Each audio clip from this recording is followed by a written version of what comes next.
Oui, madame, monsieur, bienvenue encore une fois dans notre programme sur cette chaîne en ligne, Teen Express, cette chaîne que vous aimez bien. Et avant toute chose, je m'en vais là encore une fois pour vous conscientiser, pour vous rappeler que vous devez vous abonner massivement chez nous sur cette chaîne et vous ne serez jamais déçus. Abonnez-vous et sur cette chaîne Teen Express, cette nouvelle chaîne qui est là spécialement pour vous, cette chaîne d'actualité. Cette chaîne qui est là pour vous informer 24 heures sur 24. Nulle part ailleurs que chez nous, que vous serez toujours informés. Et on est là dans la ville province de Kinshasa où il y a une rumeur qui circule que Honoré Ngwanda, ces grands politiciens congolais qui a travaillé avec l'ancien chef de l'État, Zaïrois à l'époque, congolais, aujourd'hui Mobutu Sese Seko. Et Honoré Ngwanda il a travaillé avec ces grands monsieur en Afrique, pas seulement en République démocratique du Congo, mais dans toute l'Afrique. Mobutu était vraiment ces grands monsieur, ces grands politiciens qui a dirigé ces pays pendant un temps. Il a régné pendant 32 ans à la tête de cette grande nation, à l'époque jadis le Zaïre. Aujourd'hui, on nous informe, il y a des rumeurs qui circulent de partout que Honoré Ngwanda serait mort. Et chez nous, la Teen Express, on est là en itinérance dans la ville de Kinshasa pour faire parler les Kinois. Les Kinois puissent aussi dire quelque chose, qu'est-ce qu'ils gardent comme souvenir pour ces grands messieurs, ces grands politiciens congolais. Tozawa Siko na Kinshasa, dans la commune ya Kintambo, et Wapi Ngaina Mirador qui assure de l'autre côté, derrière la caméra, Tozotambouane na Kinshasa. Pour nous expliquer, parce que Tozo confirmé c'est la véracité de cette information reste douteuse, parce que c'est une rumeur, tantôt là comme je disais, parce que Ngwanda, il a passé tout un temps, un long temps de l'autre côté, dans Mikilia Poto, Wapi. Notre patronne, la responsable de cette grande chaîne, Tina Express Aza, Stin, Mamatina Zali, dans quelques heures, à reconfirmer Bisso, parce que Yepe Kuna Aza vraiment pragmatique sur le terrain, pour Nazola Bisso, vraie information, ce qui Ngwanda Azali Soussou, invité. Mais Bisso en a Kinshasa déjà, Ezali Aza natif, fief naye, même si la commune, place à Zalaki et tout, partout. Oui, pour nous, le solana bakinois, que l'obisa bakinois, et peut-être na source, déjà. Et sans plus tarder, ensemble, si je parle le même langage, je suis en connivence avec celui qu'on appelle Mirador, comme une seule personne. C'est parti. Bandia micro du pasteur Bobo Bomoli, triste nouvelle, Sangoya Mawa. Mboka na biso Congo, la RD Congo, Totiko perd de Montomonene, un grand homme, Honoré Ngwanda Nzambo Ko Atumba. Sangoya Mawa, Sangoya Pasi, Honoré Ngwanda Nzambo Ko Atumba, depuis Tongo, téléphone, réalité, depuis Tongo, Zalaki Sangoya Mawa. Batubali Kole la Bisikanyon, so Batubali Kobenga de partout, Namokili. Honoré Ngwanda Nzambo Ko Atumba Atekibiso Ezali Sangoya Mawa Darasi na pourquoi l'on a actualité compliquée tout ba précision belé akufele la Tongo na mboka ya Maroc na Tongo lelo Honoré Ngwanda Nzambo Ko Atumba Atekibiso ya bela kité akufela nini eza pe koyeba na te sengi toyeba yango est-ce que famille a reçu l'autopsie eza moko ya ba question oyo batu bala droit à se poser ba mso abi courte maladie yango yewuti wapi bon Nzambe a pesi Nzambe nde azwi nasi ya botami na 1946 lelo Nzambe azwi tokota na niveau ya ba résistant na niveau ya ba patriote et ali coller la somme to bengi bango par-ci par-là bango nyonso baza na matanga nano d'ici là ba s'exprimer est-ce que combat ya Ngwanda kosila atoka batebele babi bandimité combat ya Ngwanda kosila combat le koti na kata mitu ya bato combat e koti na mitu ya ba congolais mais c'est un niveau il y a parti na il y a mouvement apparaît comme résistant ba ko s'organiser bazo a motomoko oyo ko remplacer ye ba ko yokana to bango pe ba ko nongbana ba ko swana e ko zola mobulu eza to bi kezali très difficile ko remplacer moto na niveau ya ba Honoré Ngbanda ezali très difficile mais en tout cas to piste d'abord ba condoléances na famille ya patriotes résistants partout à travers le monde lelo ezala ko la kake beti moi to lo ba mingi ete na poko lelo ba ndeko ba ko s'exprimer to bi que beaucoup de médias lelo ba ko lobela Honoré Ngbanda dans beaucoup atumba biso pe la poko na actualité compliquée to ko minga ko lobela ye combat na ye ba vision na ye et puis la Ngbanda et Rosola Boli en tout cas encore une fois ba condoléances ezapasi ezali pasi bato tout ali ko benga biso baza kolela bato bazo benga biso baza kolela téléphone na ba bayeba kai na ba bayeba ki était baza kolela la téléphone dans une appel d'Afrique du Sud, des États-Unis, Japon, Chine, Lubumbashi, Mbanda, Kamboji, Badolite, Kananga, Kivu, bana Kivu, c'est tout bana Kivu. Dans une appel il y a partout na ba Togo, na ba France, ba Angleterre, partout bana ko benga biso. Tolobi c'est ça les combats abundara atiki ba livre na ebele abundi combat na ye ba message na ye tikali. Moi j'ai eu la chance ya reçoit des interviews ebele dans moi chance là reçoit des interviews ebele ba interview na ye tikali c'était un grand homme azapeza grand homme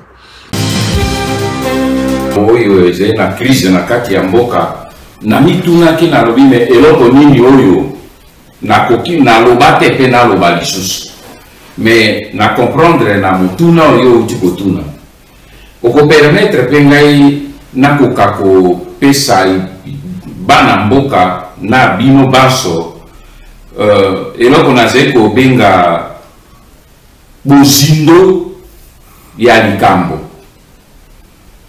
oyebi na mokili mobimba ko construire un État ou une nation, Kotonga nation, comme Kotonga édifice, condition monene, ezalaka moko, fondation, la fondation. Et donc on gagne à lingi to sorola lelo yango wana, parce que eloko ezeko zanga biso crise na biso na Congo. Pour na bi oyo etali responsabilité na yebi que crise ezali ya occupation mais responsabilité na biso ya bana Congo ezali problème ya fondation pe oko comprendre peut-être lelo pona nini natia tango na créé à Pareco na lobi Alliance des patriotes pour la refondation du Congo. La refondation. Parce que c'est là toute ma vision. Vision nanga mobimba ezali na kati ya problème la refondation du Congo. Refondation ya Congo elingi kotalisa nini. Soki omoni crise toze nango lelo c'est parce que soko olingi kotonga ndako baleki na ngai soko olingi kotonga ndako condition monene ya efficacité, dureté, ya ndako ezaka ko dépendre de la fondation. Soki motu alingi kosala pe na alingi kosala ndako ya 10 étages à côté de la fondation ya 1 mètre. Non. Fondation na il faut kende ya ba 3, 4, 5, 6 mètres na profondeur na se ya mabele. Tozali nation monene. Le Congo, la République démocratique du Congo, c'est une grande nation, un grand pays. 90 millions, et l'autre, c'est presque 100 millions d'habitants. Sauf une fondation, il y a République Nabiso, Ezali Makasite, et Zemo Salapam. Or, fondation, Ezalaka ko dépendre de la critère nayango. Qualité à sol, qualité à matériel, il y a matériel, et profondeur au Yokotimolo. Donc, les gens ont dit que surtout au Italie, qualité et matériel, au Yokotia la Katia Fondation.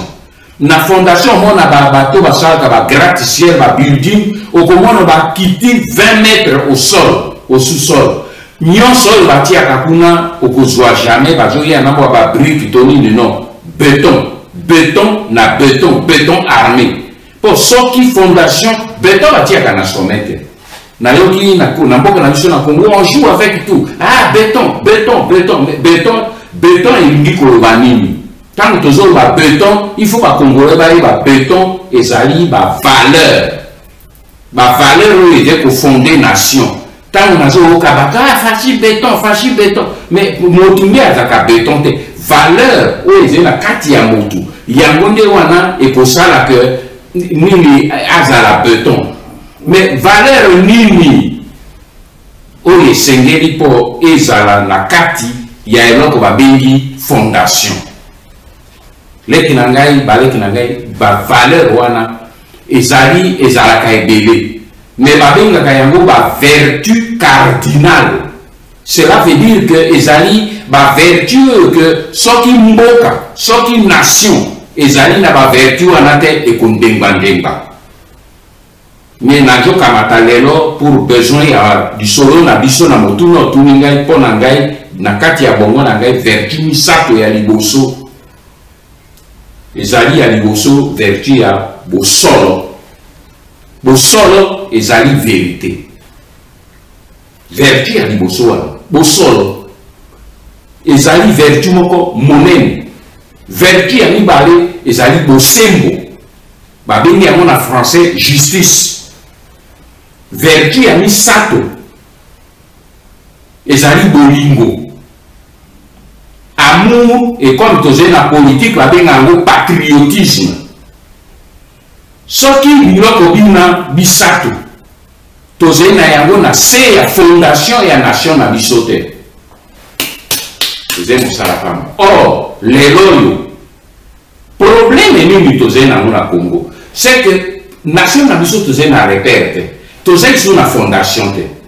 Ndako tolingi kotonga ngo likolo lié to tonga likolo ya vérité toujours tonga likolo ya mensonge ta eloko ya liboso mensonge nyonso yo jolo wana makambo ya ba dialogue ba ningo ba election nyonso ezali fondé rien que sur le mensonge tala makambo maso toze ko sala lelo ezali efandi likolo ya lokuta mensonge na kokende nano na patriotisme na kokendena na nini ya intégrité etali fozala na vérité na justice bosembo soki ezali ete na biso nini corruption ozomona biso toze kaka mboka na biso est fondé sur les antivaleurs.